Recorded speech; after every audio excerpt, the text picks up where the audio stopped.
Планираш пътуване до Гърция, но не знаеш никакъв гръцки? Ми хайде да те науча малко. Ако искаш да зададеш въпрос, свързан с посоките, или с ресторанта, или с хотела, или с каквото и да било, можеш да започнеш с «Με συγχωρείτε, πώς μπορώ να φτάσω στο ξενοδοχείο? Πώς μπορώ να φτάσω στο εστιατόριο?»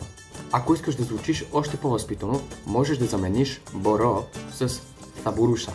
«Πώς θα μπορούσα να φτάσω στο...» Но ако си по-отворен тип, можеш да кажеш също и «Γεια σου φίλε, πες μου πώς να πάω στην παραλία, πώς να πάω στο εστιατόριο, πώς να πάω στο ξενοδοχείο». Когато си в ресторант или в кафене и сервитьора дойде, можеш да си поръчаш така. Καλησπέρα. Θα ήθελα να παραγγείλω έναν καφέ, σας παρακαλώ. Θα ήθελα να παραγγείλω μια σαλάτα. И накрая ще ти кажа най-лесното. Да поискаш сметката.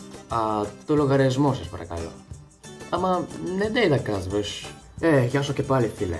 Δώσε μου το λογαριασμό, σε παρακαλώ πολύ. Θέλω να μου δώσεις το λογαριασμό. Μην ανησυχείς. Εγώ είμαι από την Βουλγαρία και τώρα μάθω τα ελληνικά μόνο αυτού μου. Αυτό που σημαίνει ότι αν εγώ μπορώ και εσύ μπορείς. Ако искаш още неща свързани с гръцки език или с други езици, можеш да ме последваш и да споделиш видеото с още хора. Също така можеш да изгледаш и новото ми видео в YouTube, където съм в Скятос и говоря само на гръцки. Разбира се, има субтитри на английски. Линк долу в описанието. Ευχαριστώ πολύ!